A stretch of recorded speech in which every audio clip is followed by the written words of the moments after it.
রোজার দিন সকালে আয়েশ করে হোটেলে বসে ইয়াবা সেবন চলছে। ছবিগুলো থেকে জানা গেছে এই ব্যক্তি পটুয়াখালীর কুয়াকাটা পৌর মৎস্যজীবী দলের সাধারণ সম্পাদক আবু সালেহ। তার এই কাণ্ডের ছবি ও ভিডিও ভাইরাল হয়েছে।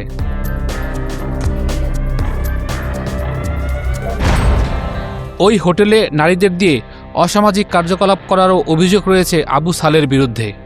নায়াসিনামাইড ও স্যালিসাইলিক সমৃদ্ধ লিলি ফেস ওয়াশ যা ফেসের ডেড স্কিন সেল দূর করে দেয় দ্বিগুণ ফাস্টার ব্রাইটেনিং।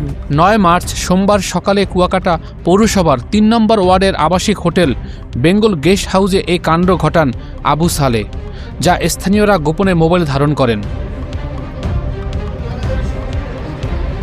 হোটেল থেকে অবৈধ কর্মকাণ্ডে যুক্ত এক তরুণ ও এক তরুণীকে আটক করেছে পুলিশ। পবিত্র রোজার দিনে হোটেলে বসে ইয়াবা সেবন ও হোটেলে অনৈতিক কাজ করার খবর পেয়ে পুলিশ আসে। অবশ্য তার আগেই সটকে পড়েন আবু সালেহ। বেঙ্গল গেস্ট হাউসে তল্লাশি করে পুলিশ।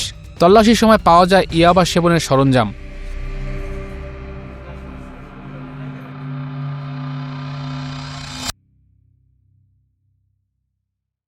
নায়াসিনামাইড ও স্যালিসাইলিক সমৃদ্ধ লিলি ফেস ওয়াশ যা ফেসের ডেড স্কিন সেল দূর করে দেয় দ্বিগুণ ফাস্টার ব্রাইটেনিং।